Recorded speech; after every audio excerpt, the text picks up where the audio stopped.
What's happening, guys? This is Travis Jones with the Travis Jones Show, and I have Martin the Man Rooney here today. What's happening, man? Hey, so great to be here. And as you know, every time we get together, something crazy but good happens. So I don't know what's going to happen today, but I'm looking forward to it. That's what Liv was saying. Like, normally, I'm a very high energy person, and Liv's like, probably the only person I know that has a continual high energy more than you is Martin. So she's pumped to listen to the podcast after it, just because she knows that two people with high energy together, when they collide, it can it's like some form of internal combustion is going to happen and explode. So hopefully this podcast can explode across the internet. No, absolutely. Well, and so everybody, if you're listening to this and you're sitting down, put on a seatbelt. If you are driving in your car, I would suggest you pull over because something is about to happen. Awesome, man. Like, obviously, like there's heaps of things I always like to talk to you about. One is how many training for warriors are there across the world now? Wow. So we're around almost 250 training for warriors in dozens of countries around the world. But what has really changed for us is what started as you know, it was kind of like a license where people got workouts, that over the last number of years, it really grew into people making them into standalone facilities and businesses. And that was, to be honest, it was something I never foresaw, but it just took that life like that.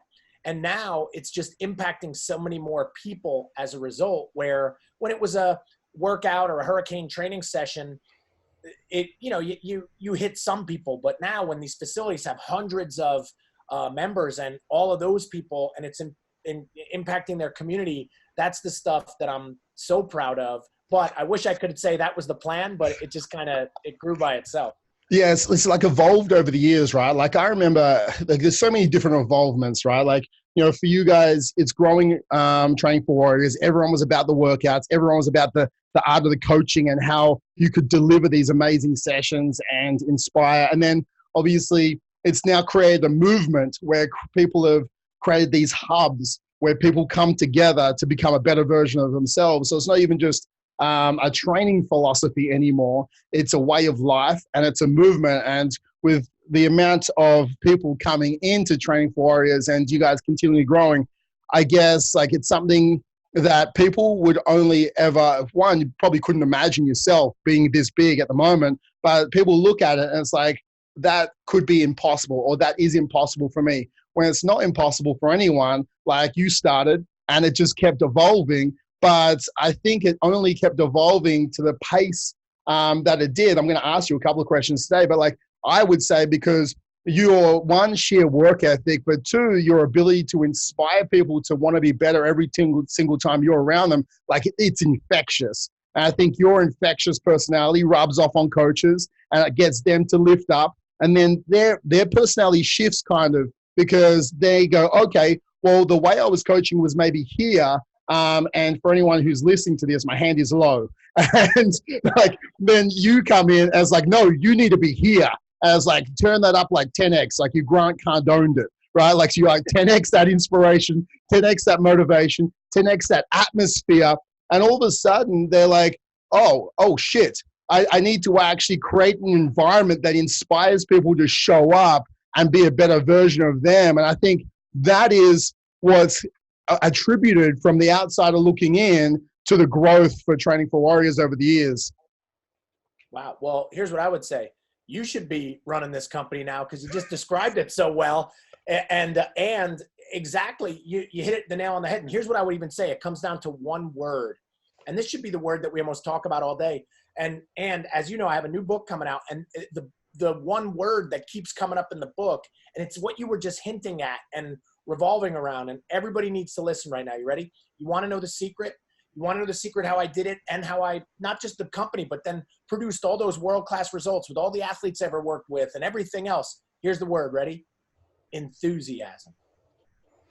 So watch, you said it, it was like, wow, you come in and you're here. But what was here is my enthusiasm for coaching, or my enthusiasm for the business is here, and it magnetizes everybody up. And how I describe it, I say the enthusiasm is like fire, and hey, unfortunately for everybody listening to this, hey, around the world, we're feeling for everybody in Australia. about the fires that are happening. So, again, don't think of them as a negative idea, but think of, maybe instead think of like magnetized. And when you are highly magnetized and enthusiastic, it forces other people to become that. And whether it's them being a better version of themselves or them losing weight or them running a business, the central piece is enthusiasm. If you see people that are successful and you want to be like them, I guarantee they've probably got a enthusiasm score that is higher than yours right now. And here's a great quote I heard, which I got to share with you. You're going to love this because you hinted at that too. Is you said, man, if you ever see Martin, he's going to be like this or he's going to be like that every time, consistent.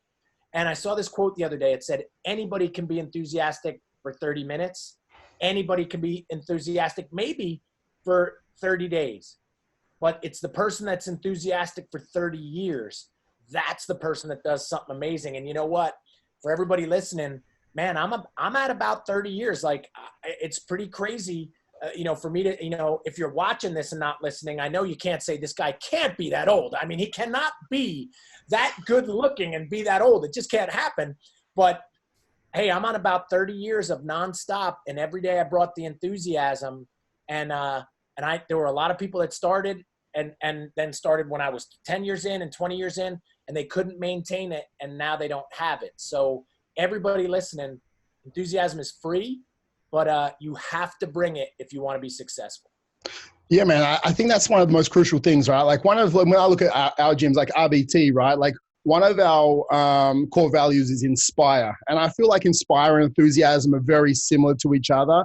But when I look at inspire, we look at as far as like, in the management hierarchy, but also out to our membership and to our client experience. So if I'm having a conversation with you, okay, and this is my conversation with you today, and I try and do this, and I try and do this every single time I have a conversation with any staff member, any person I ever communicate with. I want you to leave the conversation feeling better because we had a conversation than before we started. I want you to walk away and just go, man, like I feel pumped up because I had that conversation today. Or man, like I feel excited because I actually came to the gym today. Or I was like, holy shit, like I'm excited because I got to talk to Travis today, and I'm pumped to go to work, and I'm pumped to crush our results because like that guy lifts me up. And that's enthusiasm, because enthusiasm is infectious. Inspiration is infectious. Now, if I'm sitting at like a 50, like there's no way I can get you to 100, right? Like I need to come in at like 120, 130 just to get you to 100, because I need to be up here to drag your ass up to a higher level. And I think, whenever I see you doing the coaching, when you're coaching coaches or anything like that, like your level of intensity for your enthusiasm is turned like all the way up so high that you're like, holy shit, like I hope Martin doesn't have a heart attack today. Like, are you okay, Martin? Like, are you okay? But that's the level of intensity that you need to run at to raise the vibration inside the room. Because if you're coaching like 50 people, right? Like your enthusiasm has to be so up because there's 50 people who's around you at 60. All right. So you have to get 50 people up 40 points to get them to the level of intensity, to get them to the level of enthusiasm for their life. So you're just changing their state. And it's all about state management, really, right? Like you are shifting people from a negative state to a positive state, or a half glass empty to a half glass full sort of kind of scenario. And I think like for yourself in this book, like, the one that's coming up, like what's the main factor around the book? Well, so the book is called Coach to Coach. And it's funny where, hey, you and I have talked so much over the years, and everybody was always telling me, you got to do, anybody that would see me, again, speak on coaching, they would say, you got to do a book on coaching. When is the book happening on coaching? And it just never felt right. Like I didn't want to do a textbook. I didn't want to do hey, if Travis says this, now you say that. And it just didn't feel good. And this past year, man, and we'll talk about this today, I felt I was more distracted than ever, but I felt that I was spending more time on the things that weren't important, and it was never giving me enough time to do the thing that was most important. And I knew that this book could impact a lot more people. I knew this book could have a tremendous reach, but I had to free up the time to do it. And when I did it, I decided, what is the type of book that I want to write? And man, I wanted to write a parable or a story. So if anybody's ever read The Energy Bus by John Gordon, or if you've read The 5 Dysfunctions of a Team by Patrick Lencioni. I wanted to do a book, a story, if you will, or a parable about coaching that could teach people, but they could read it in a few hours, but they would never be the same after they read it. Yeah. And I locked myself away for a long period of time. And when I emerged, and this is the best part of the story, I had this manuscript. I knew in my guts it was so good. Those two authors that I just named, I found out who their publisher was, and I sent it in. And I was just imagining it, man. I said, the person is reading it. The person is reading it. They love it. They love it. 2 days later, I get a phone call. They said, this is the best one we've read in this genre in a long time. We got to have it. And then we negotiated. They bought the book. And then they said, we can't have this thing come out in a year or a year and a half. We're fast tracking it, and it's coming out in March. That's why, notice, I'm just starting to talk about it. It's coming out in 7 or 8 weeks. And but again, your question is, so that's the background. It's a coaching story of a young coach who is now having a lot of problems. He's having problems at home. He's having problems with his kids. He's having problems with the people he's coaching. And it's not working out. And at the moment of one of his biggest distresses, this old man, right?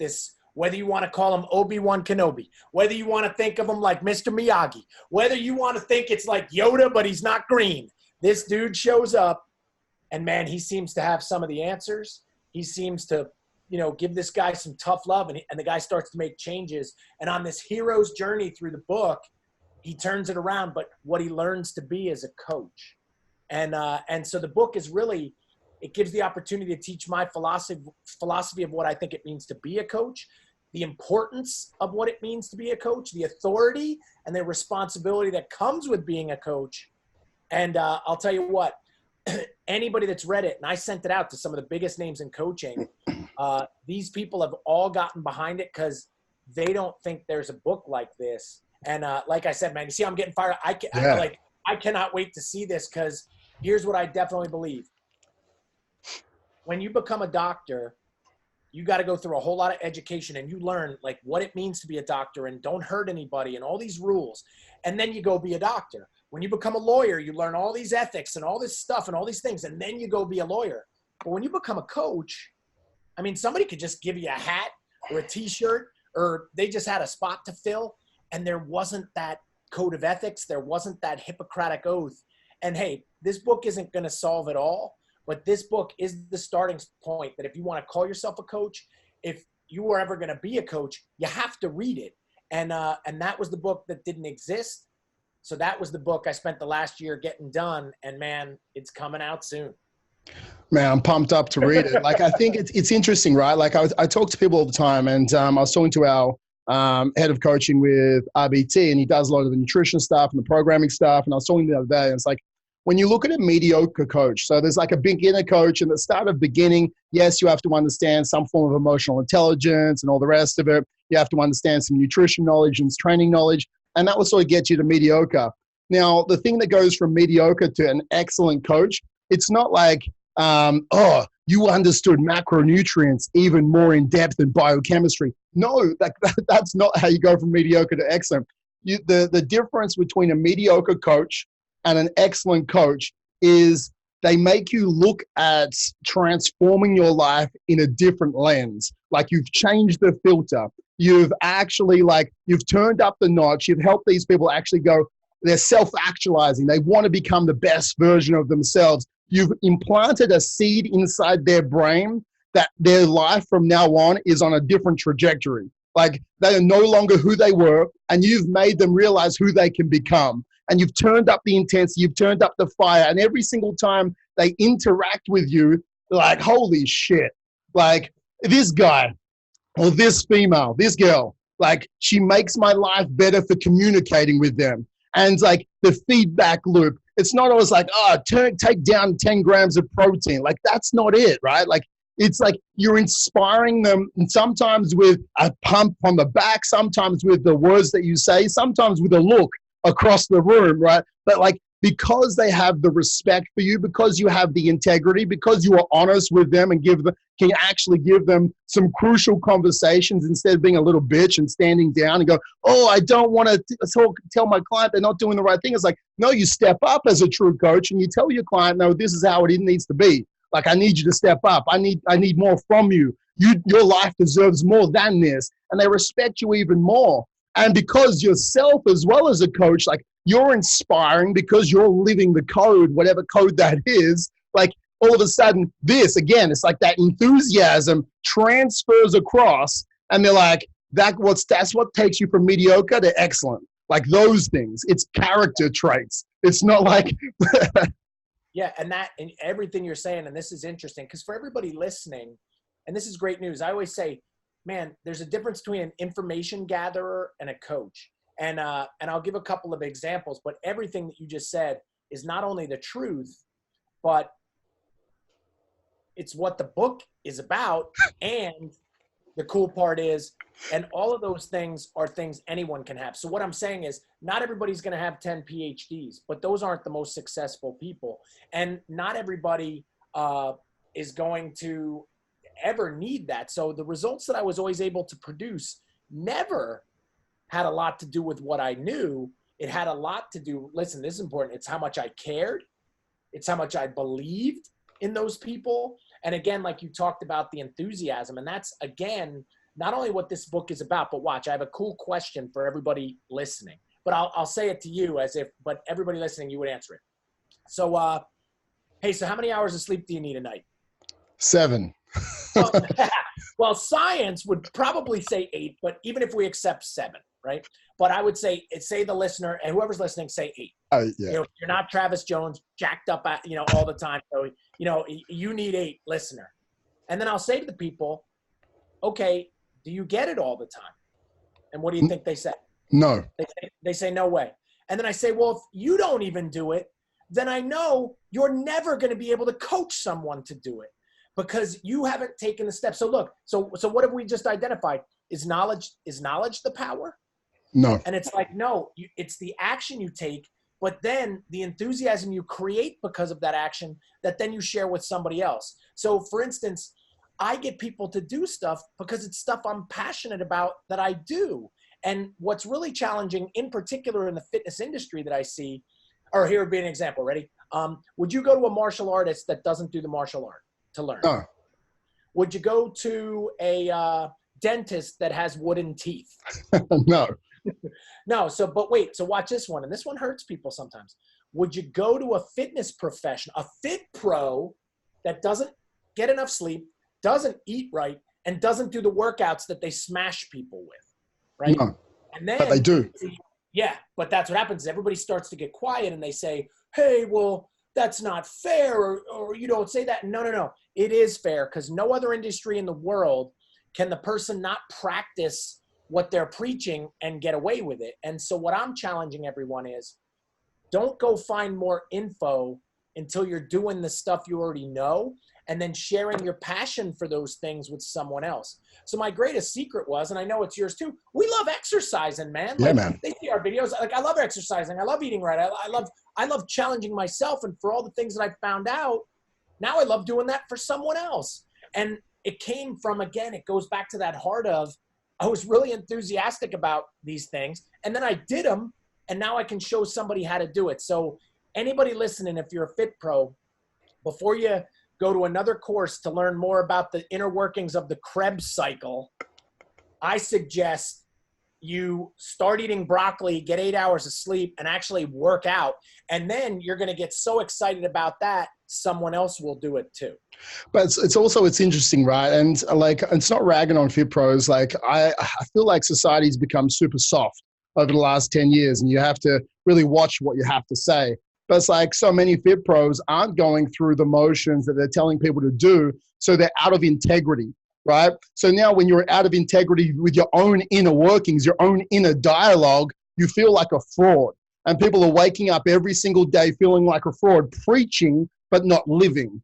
So I think if people can actually step up, and even with, it's like, they're like, oh, I just don't feel like it. I just don't feel like pushing myself in my workouts today. But you're pushing people in their workouts, but you don't feel like pushing yourself in your workout. You think your clients rock up to the gym and go, you know what? I really feel like pushing it today. No, like, that's what you're there for. Like, you push them out of their comfort zone and you motivate them. So you have to understand, it's like, no, like, when you don't feel like it, that's when you turn it up. like every single athlete, and I think that's why it's like I like looking at training like a game, right? Like when I used to play footy back in the day, like even when I didn't want to train, I trained because I trained to be a part of the team. I trained for myself. I trained for mastery to get to the next version of myself. It wasn't going through the motions, because going through the motions isn't what gets the result.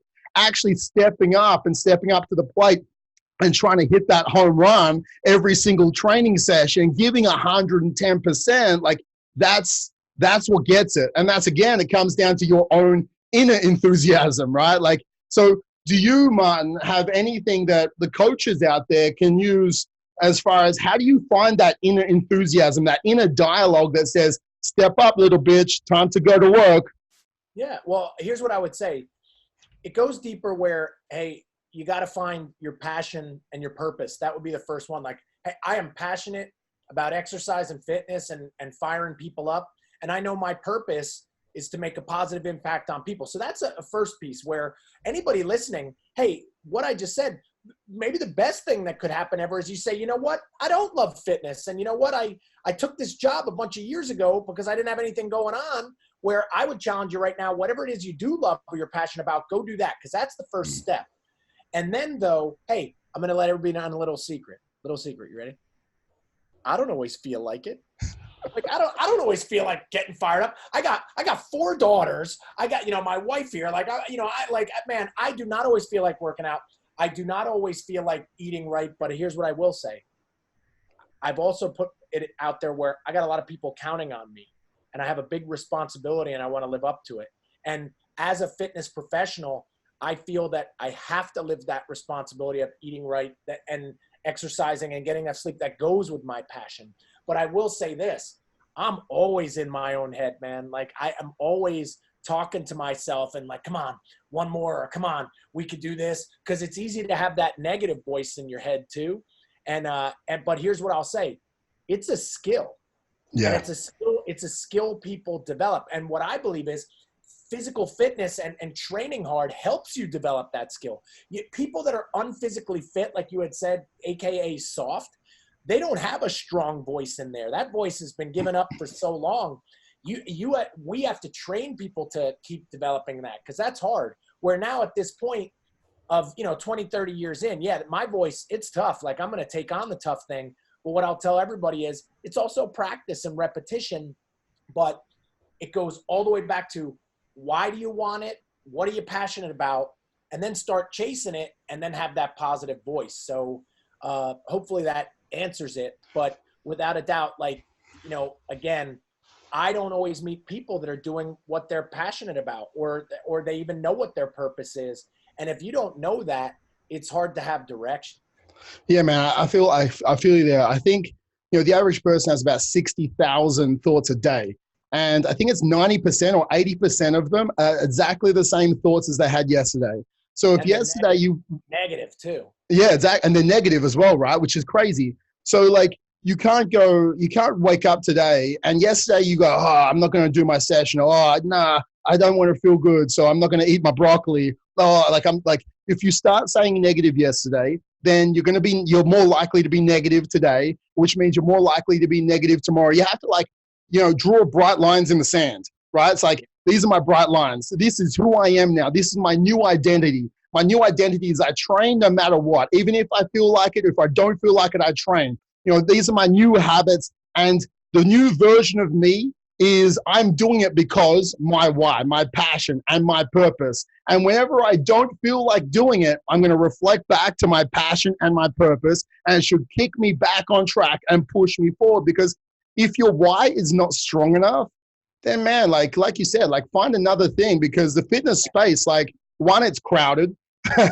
2, there's enough fit pros out there. So if you don't want to be one, like, stop being one. But if you're really here to make a change, if you want to change the 200 people in your gym, the 1,000 people in your community, the 100, 200,000 people in your state, whatever it is, like whatever your purpose is, it has to be big enough that you wake up in the morning, you look at your purpose and it fires you up. You're like, that's me, that's who I am, and I'm going to focus. And I saw this, like, I was reading some James Clear stuff the other day about habit formation, and he was like talking about like if you just implement this habit, like so many people underestimate what they can do in 1 year and overestimate what they can do in 1 year and truly underestimate what they can do in 10 or 30 years, like we talked about before. But imagine if you just put this habit of training in today and you did it every single day, not for the next year, but you did it for the next 5 years. Like, who do you become in 5 years' time, 1,800 sessions under your belt, whether you felt like it or not?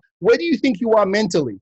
Like, where do you think you are physically? You're a totally different person because no matter what, for 5 years straight, you stepped up to the plate and you just knocked it. You hit, you swung, right? And it's like you become a different person because, and then 5 years down the track, it's not a question of, am I going to train today or not? It's like your identity is, I train because that is who I am. Like, I am enthusiastic because that is who I am today. And I think like the more that people can shift their identity to be an inspiration person or a person with high work ethic, I think like the two things that are free that you have and that what you inspire me with, Martin, is like work ethic and attitude, right? Like both of them are free, right?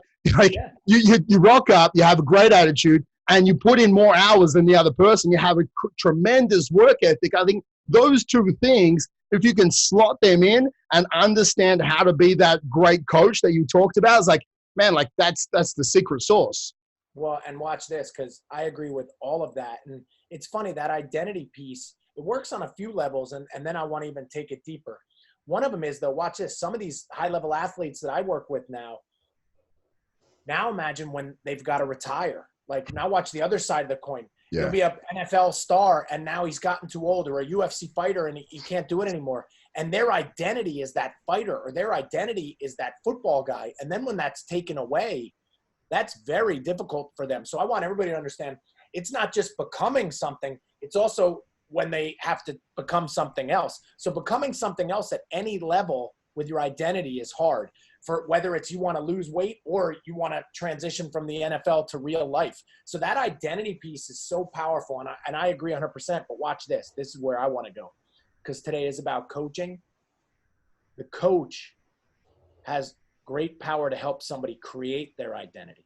See, when somebody calls you their coach, all of a sudden they've given you control, the reins. Like, you're allowed to say things and they'll follow it, good or bad. Like, you could say you suck and you're terrible to a kid, and they'll remember that the rest of their lives. And now they have this identity. So what I'm trying to also share for everybody that is a coach, not just about changing yourself, but what my new book is about, is you have to really watch what you say, because you could affect somebody just because you have the title coach for the rest of their lives, and not just affect them, but create that identity for them.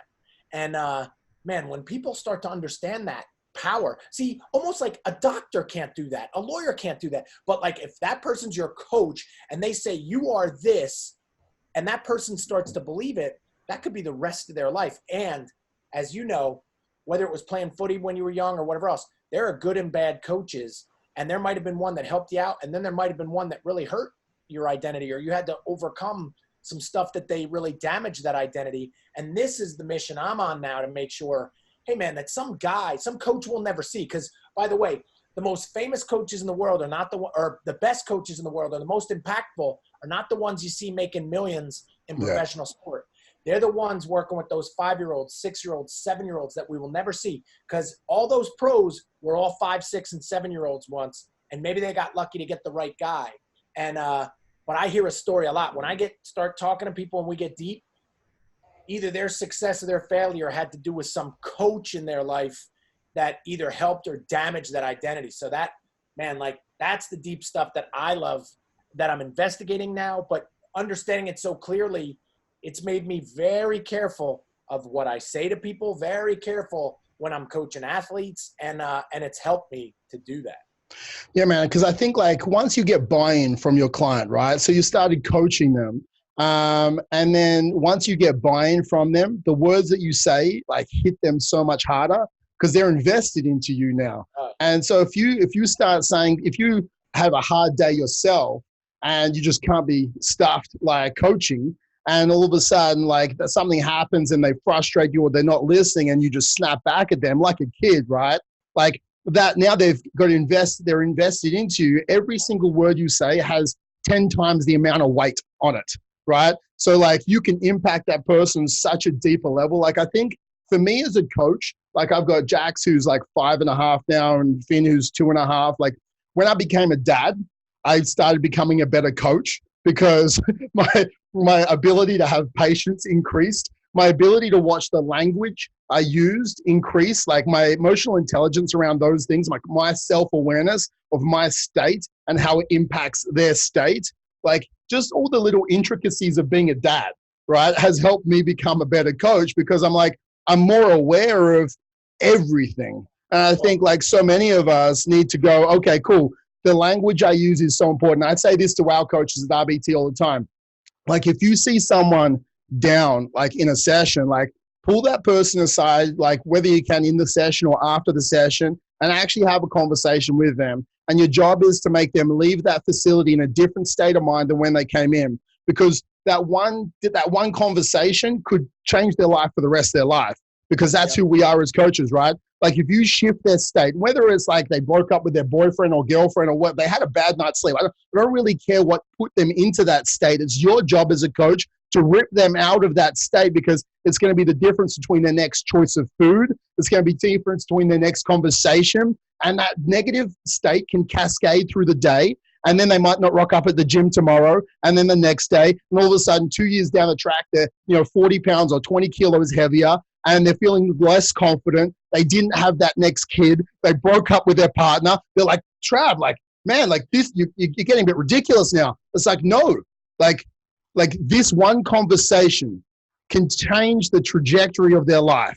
So if you rip them out of that state, they might not have that muffin. They might actually have a great day. They might understand that they are a cause of their life, not an effect, which means they come to the gym tomorrow and the next day they lose the extra 10 pounds or 5 kilos. They stay with their partner. They stop arguing with each other because they feel more self-confident and self-assured with themselves. They have that next kid. Their life all of a sudden went in a totally different direction because you had one conversation. Yep. Like that's the power of coaching. And what I call that, what you just summarized, I call it ripples, right?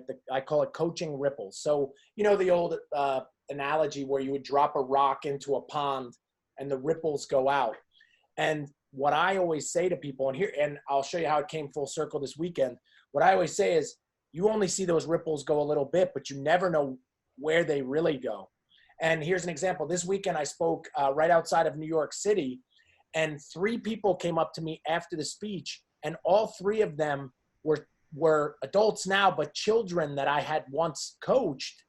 Now I didn't remember them. It was from almost like 20 years ago, and they obviously probably looked different, but each one of them, this was the power of it. I'm so glad I dropped the right rocks and sent the right ripples, because each kid was like, you inspired me then, and it fired me up, and that's why I'm doing what I'm doing now, and here's all the people that I'm helping, because you see, this is the other part. I got to figure out how to explain it, but you drop the ripple and it goes, but then those people start dropping rocks too, and then there become ripples you never see, like you said. So the lady that stays in the gym, that then stays married and they have a kid, and then that kid goes and cures cancer someday because you decided not to have a bad day too, and you decided not to have any B game and coached somebody up. When people start to understand that power, and see, that's where I'm at now. Even like right now, I'm choosing my words so wisely, because somebody might be listening. Like right now, we're dropping rocks, man. We're dropping rocks, and somebody's going to take an idea that needed to hear it, and then it goes, and then they drop a rock and it goes,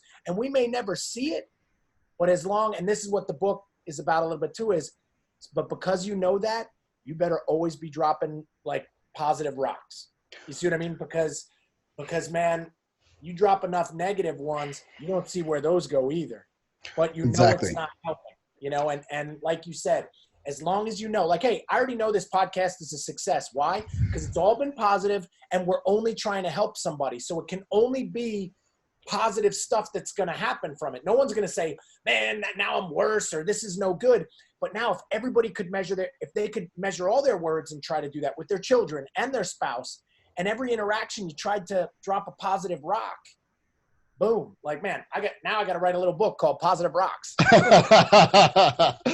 But that's the beauty of it, man. Like this podcast isn't like, for example, right? People go, oh, what about content creation? And we're talking about positivity, right? Like, so when you're doing content creation, one, it shouldn't be hard, right? For any fit pro out there, like tell people to eat broccoli, tell people to go to the gym, tell them your why, help them understand their why, get some passion, get some enthusiasm. Like people want to listen to people who, one, are fired up in the right way because it helps them get fired up. Two, like that gets them excited. So if you're like coming on to your doing your content creation in a monotone way, like you're not going to change their state and lift them up. Like you have to be on point as far as like your enthusiasm. And if you go, man, like I sounded like a bit silly just then with how excited I was. You hit it. You did it right. Like you need to be fired up. But you shouldn't. But if you're feeling like, hey, I felt silly, here's what I would say. Then you're not fired up about what you're talking about, and you're probably lying. Because right now, there wasn't one moment I felt either you or I have been silly at all about getting excited about things. Hopefully everybody can feel it. I'm just like now I'm getting excited. I'm getting new ideas, and that's what. See, we're coaching each other, riffing about coaching, but it's because we're passionate about this topic. And here's what I will say too. Maybe this is important so everybody understands. Enthusiasm isn't fake, though. It's got to be authentic. No. See, if you took me to a furniture store right now, I could pretend to be enthusiastic, but I hate it so much and I won't want to be there or talk about couches or window treatments or whatever else. That's why my wife gets mad because I just stand there like this and until she lets me out of there. But I could fake it, but somehow you would know it isn't real. And that goes back to what we said earlier. So if you're creating content about something, it better be something you're really passionate about. Like, why did I spend half a year writing the new book? Because it's like the thing I care about the most, the thing I'm trying to learn about the most, not because I wanted to get money or get people to listen. The greatest works of art are not, because people want money or followers. It's because of a labor of love of something they're passionate about. So don't forget, maybe this would be cool. First comes the passion, then comes the enthusiasm. So True like that. find what you love, and then go be enthusiastic about it, and you'll create a following. You will. But if it's like crap because you see somebody else doing it, and it's Fit Pros, by the way.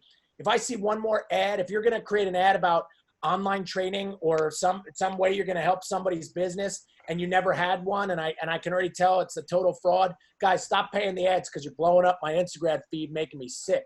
But the whole thing is, that would be my example there. Yeah. That, like, whoever's going to be great there is because they love that, and that's what they want to do.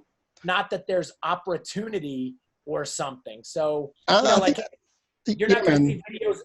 Watch this. You're not going to see videos of Travis throwing. I just saw it. It popped up, and he's whipping. You were doing the med ball over the shoulder and the spins. Like, you love working out. Like, one's going to do. No one in their right mind would do that if they didn't like that. And just like if they go watch me, whether it's push-ups or chin-ups, people will be like, why is this guy doing that? And it's like, because this is what I love doing.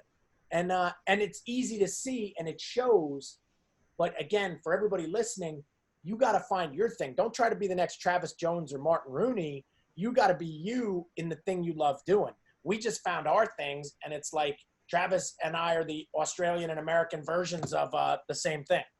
Exactly, man. Like, well, for me, like, I haven't been in the industry as long as you, right? Like, this is my 17th year. I feel like I've been in a long time, but it's my 17th year as a personal trainer, as a coach, as a gym owner, all the rest of it now. Like, and I feel like I've been around the block a few times. But I was so fortunate to, when I turned, 18 years old, maybe it's my 18th year, but when I turned 18 years old, that I found personal training. And I was like, I found it so young, and, it was a deviation in trying to play football as a career, but like, I was so lucky that it's like, I found my vocation. I found something that I love to do, whether I get paid or not, I don't care. I would show up and I will coach, because the thing I love most about coaching is and this is why I love doing seminars as well. So coaching and seminars are very similar for me, because I get to be at an intensity, an enthusiastic state that's so high. And when I get to coach someone, and when I'm talking throughout the coaching, which is why I love you with Training for Warriors, like there's a theme, right, to the session, because like all of a sudden they're taking this theme into the session. And when I coach them and I'm saying that one thing, and I see a light bulb moment, go off in their head. And the same as when I'm doing seminars, like I get to educate them in some way, and I see like all of a sudden it clicked. And they're like, okay. And when that light bulb moment goes off, I know that their life never will be the same from that moment on, because all of a sudden, like that workout or that conversation, or you got to them. And that's the power of being a coach. And that's the thing I love about coaching, is because you can see the exact moment so many times that you're like, okay, I just infected that person with enthusiasm. Yeah. And again, it just keeps going back to, and the reason you get to do that is because that word coach enables, or again, gives you the authority to be able to be that person. So for instance, if your garbage man or the person next to you on the subway says something, even if it's the right thing, the light bulb won't go off because they have not been given that authority. And that again keeps going back to that power in that word. So for everybody listening, just because it says coach on your chest or your hat or on the back of your shirt, that doesn't mean you are one. And just because you know a lot about nutrition, or you love working out, or you did keto the last month, that doesn't make you a coach either. Like the coaching and being a trainer or training and all this, these are two different entities. And that's what I've been trying to bring out there. And man, I think today, this couldn't have been a better podcast of identifying so much of it. But for everybody listening, you got to internalize this stuff. And then you got to start going and practicing it, because somebody listening might say, man, I've been a trainer for 5 years, but I haven't been a coach for 1 minute. And now, so remember, now your coaching game has to start. And that, just like there's something called training age. So an athlete that starts training at 5, at 15, they have a 10-year training age. But another 15-year-old that just started the sport, then they're at a 0 training age, even though they're both 15. So, hey, what's your coaching age, right? Now I got to write that book too. Holy cow. We're coming up with ideas all over the place. All over the place. So like, what is the coaching age? And I'm hoping, whether you're started a while ago, that if you're listening, or it starts tonight, now is when you start building on it. Just like that new person you work with, they might be 30 years old, but they have a 0 in nutrition age, or they have a 0 in training age. Like they've never trained before. Like, so you can't treat them like they're 30 and how they should be training. No, you got to treat them like they're a 5-year-old because they just started. And a lot of people miss this concept, but it's important. Yeah, man, it's so true, right? Like we talk about like this with nutrition IQ as well. Like as far as like someone's nutrition IQ is like at the start, they have no idea. So if you start talking to them like they do understand macronutrients and micronutrients and fiber intake, they're like, I have no idea what you're talking about. And they'll just go find someone else that can actually communicate on their level. And you can only communicate on their level if you understand either their training age, their nutrition age, their like, and this is when we're looking at this, like the whole coaching age. I know the way I was as a coach when I was 18 versus the way I am as a coach today, I was still really enthusiastic, right? Like I've always been a very enthusiastic person, but the way I communicate over time, my ability to actually say the right things at the right time to get the outcome that I want from the person, like that has dramatically shifted, right? I thought I was just like, had to be like some upbeat person back then. That's like, if I'm upbeat, then they're upbeat. It's like, no, like that doesn't always translate. Like you need to know, like sometimes you need to drop down your state to hit them at their level to then come up with them and drive them up. Because if not, like sometimes like you ostracize yourself and they're like, this guy's crazy. Like, I don't want to be around him. But if you can drop down for a second, come in on like an eye-to-eye moment, you actually have that rapport with them and they're like, this guy gets me or this girl gets me.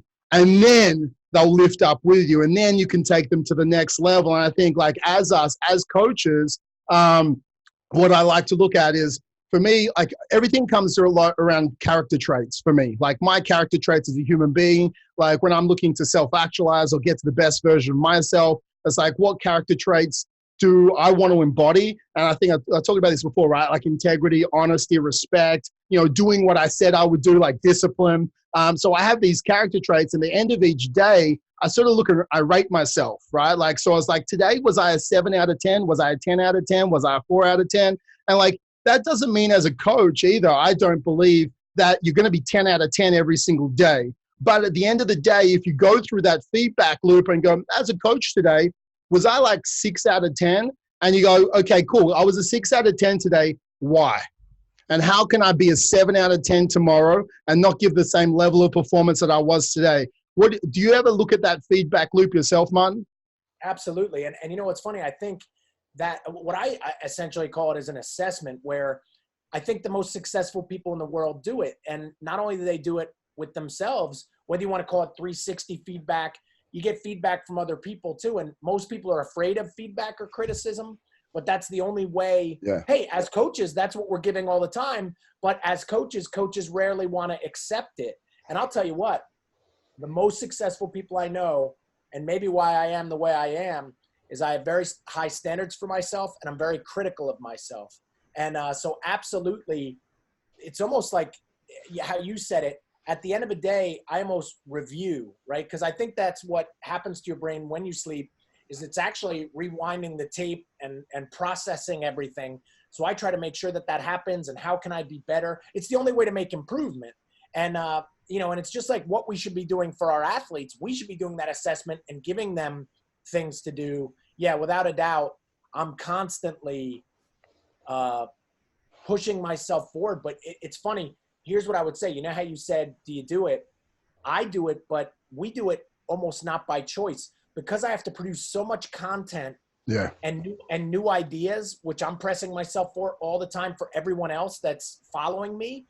It forces me always to that state of reflection. Because what did I learn? It's almost like, okay, what did I learn today? Like, remember how I said, hey, drop the positive rock. Hey, what's the coaching age? I just learned 2 new things that we just came up with that now are going to take me further. And I'm going to now develop those ideas, so I have something more to talk about. And every coach should be pushing that. Now, it's not just yourself. I challenge everybody. I know I've talked that I have a new book, but what other books are you reading? What does your library look like? Look, I see a library there behind you. I see Tools of the Titan. I churn through that. Like, I see Persuasion up there on the board, and Great by Choice. And man, and what's funny is people should be proud, because I know those books so well because I've read them, and it's not that they're clear. They're not very clear, No. but I can see them. But I can see them, and I know that that's them. And I'll tell you what, guys, I'm reading more than ever, and it's almost like the more I learn, the more I realize I don't know. So, guys, when you become a coach, that doesn't mean it's time to stop learning. It's time to get going, and then you've got to constantly be assessing what you learn, documenting it, and then you really grow. So just like this podcast today, I was excited about it because I knew we're gonna riff, and I'm gonna grow. I'm gonna learn stuff. And man, I'll tell you what. For anybody listening, guys, this has been a master class today in a deep concept of coaching that does not happen in colleges and universities. People aren't, and you know why? Unfortunately, because probably a lot of those people teaching those things from the ivory tower haven't had their boots on the ground for 2 decades. Yeah. And so, and that's why it's easier to talk about the Krebs cycle and gluten-free vodka. I think like you hit the nail on the head, man. Like, you always constantly need to be evolving and learning. Like, for me, whenever I've been stuck in a content creation space, because it happens at times, I reflect and I go, okay, why? And now I know that not to let it happen again. I reflect and I go, why am I stuck?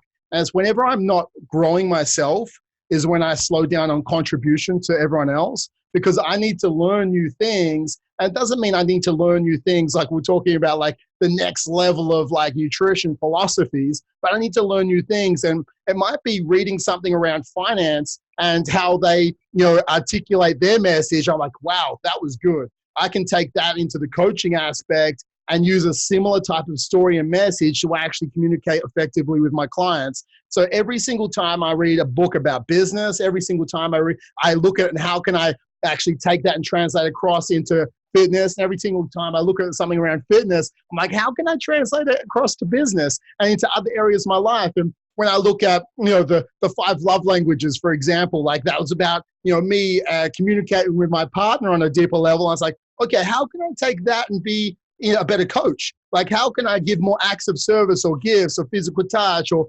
quality time to my clients to get our relationship better? So every single book you read, the way they're actually communicating their message in that genre doesn't mean that book is only for that genre. That book is for every single genre, and you just need to take the pieces out of it You need to try and learn every single day. And I think, if you read 20 pages a day, 20 pages a day, it's like 30 minutes. That's about 36 books a year.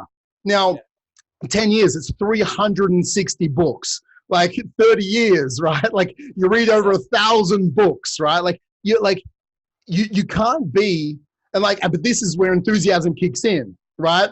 You're not going to read 1,000 books if you're not enthusiastic about what you're doing.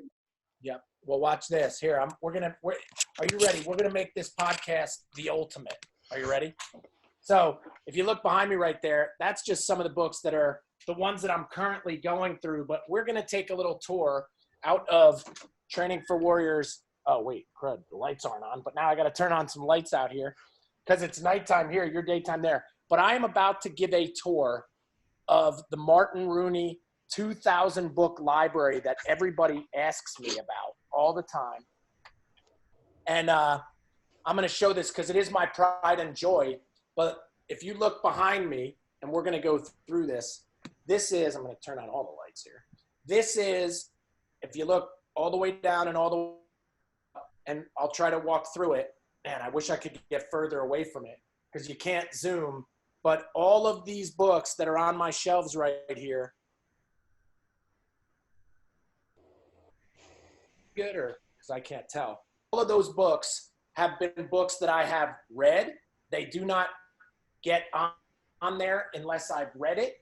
And you can still hear me, right? Yeah. Okay, yeah. So they do not get on these shelves unless they've been read, documented, and then I've pulled out the ideas from them. And right now, I've finally hit critical mass where, if you notice, now I'm starting to double up.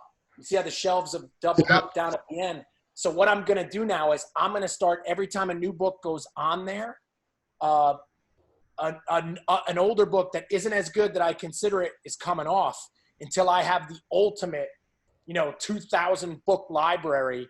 And so for a challenge for everybody listening, what's your library look like? And here's the thing, Trav, I'll say, I read 100 books last year. So anybody that says, 20 pages or whatever else, like, man, I'm so voracious now, I can't stop. And, but like you said, that's where the ideas come from. That's where the magic happens. If you don't have that, and now we're coming back in. Yeah. And check this out. Here's what I'm going to be working on. Everybody should like this. Do you see that one? I like it. Yeah. You know this book, right? Yeah. Yeah. This was given to me in Australia. So it's, that's one that I got to go. But here's the thing. I never wrote a book till I read 1,000 books, and everybody listening, if you're a coach, you gotta be the one, like you said, reading the most. You gotta learn stuff. And to go with what you said too, and most of the books I'm reading, guys, there's only so many push-ups. I'm not reading push-up books. I'm not reading that stuff. Yeah, like my financial library and my library about people and biography, and of course it was the base of science and all the other things. But like Travis said, now I'm in search of ideas that I can apply to what I'm doing. And and you got to ask yourself, because most people, instead of the library, they got a library of like Netflix shows in their head that don't mean anything, So, but I think that's what fires you up, man. That was an exclusive tour right there. I love it.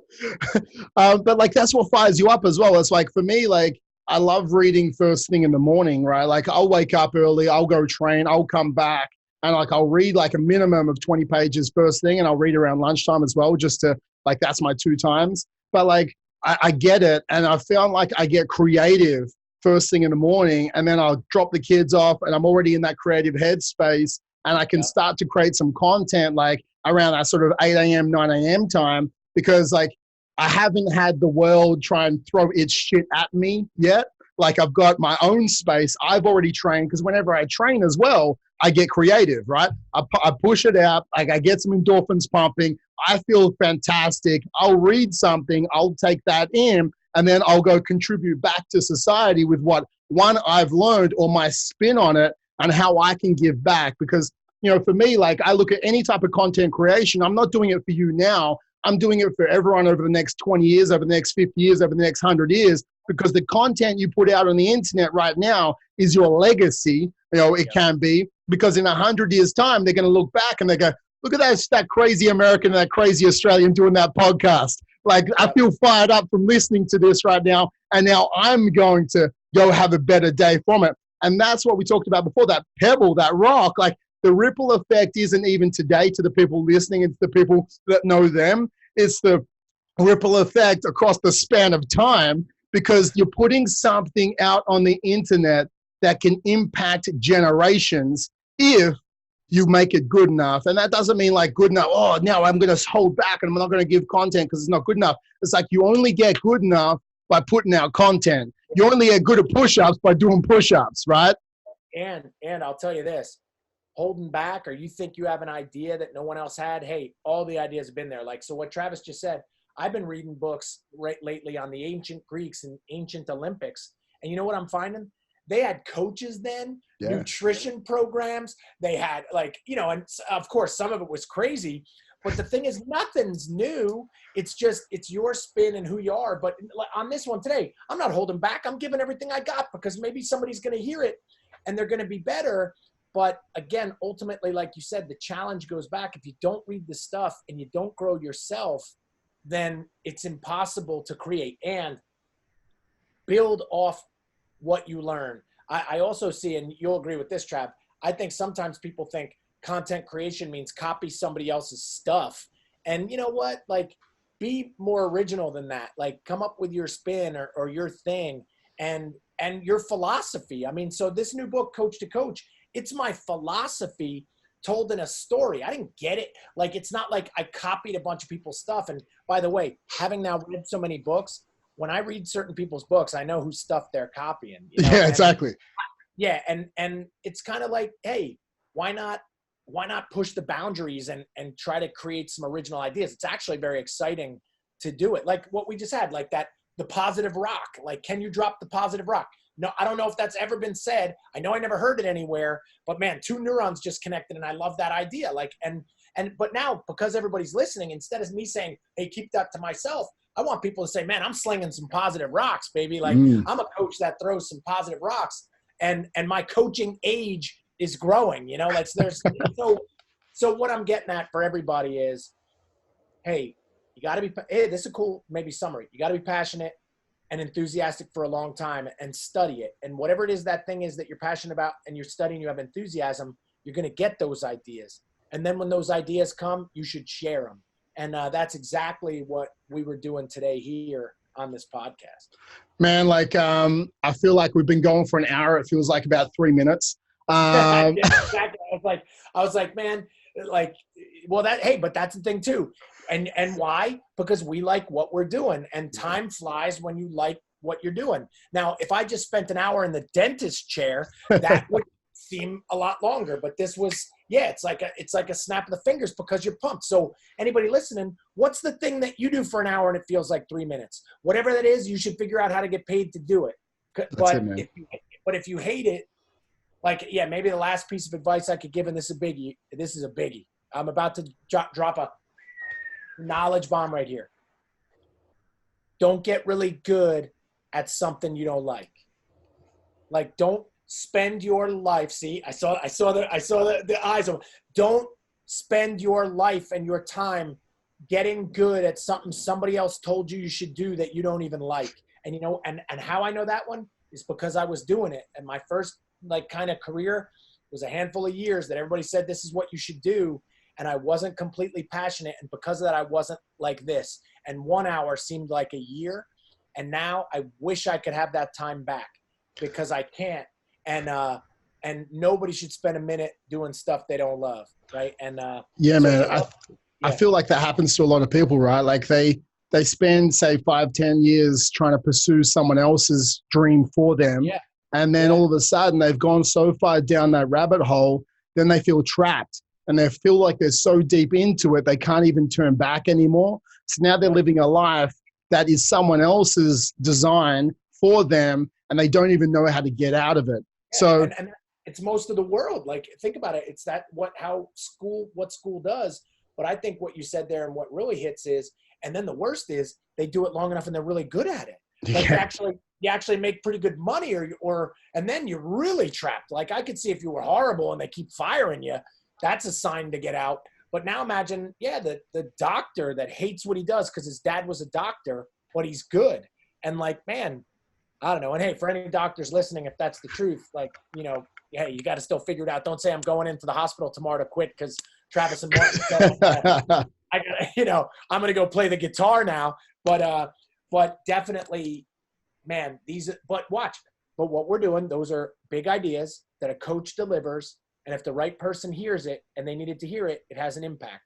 And that's the power you got to have when you say things, and again, we're all coaches to somebody. So is there a space, when's the book coming out and when can people find the book, Martin? So the book officially drops worldwide March 10th. Right now it's on pre-sale. And hey, as an added incentive, because I want to try to move as many books as possible before it releases, we have I'll have to send you the link. I'm giving away. So if somebody buys 2 books, they're going to get some really powerful PDFs that I've created that are exclusive for that. If they buy 10, they'll get an hour-and-a-half lecture that I've never revealed before on coaching. If they buy 25, they get my Coaching Greatness online education. So whatever I've done, whatever number of books that they'll purchase, they're going to get the equivalent in free online education, so that it's whether you think the books are free or you think the courses are free, they get it. And right now, people are fired up, man, and it's already begun. So I just officially announced last week, and now we've got, depending on when somebody listens to this, you have till March 1st for those offers, and then March 10th, everybody will have the books in their hands. So awesome. I couldn't be more excited, and it's going to be big. I'll put the links to that in the show notes. If you're on iTunes or if you're on YouTube, just check out the link what I put there. And if you're listening, you can just go to Amazon.com, .au, anywhere. So wherever books are sold, the book will be sold. But special discounts, in bulk orders, I'll send some links for that too. Yep. But for anybody listening, if you know somebody that is a coach, or somebody that needs to be a better coach, hey, read one and give one, because I'm telling you, no one's going to be the same after they read it. Love it, man. Thank you so much for today, Martin. As always, man, I feel better for talking to you today. No, hey, the feeling is mutual. We were riffing and building right there. And man, I can't believe we just rocked over an hour like that. That's nice. All right, guys, that is the Travis Jones Show with Martin the Man Rooney. I'll tune in for next time.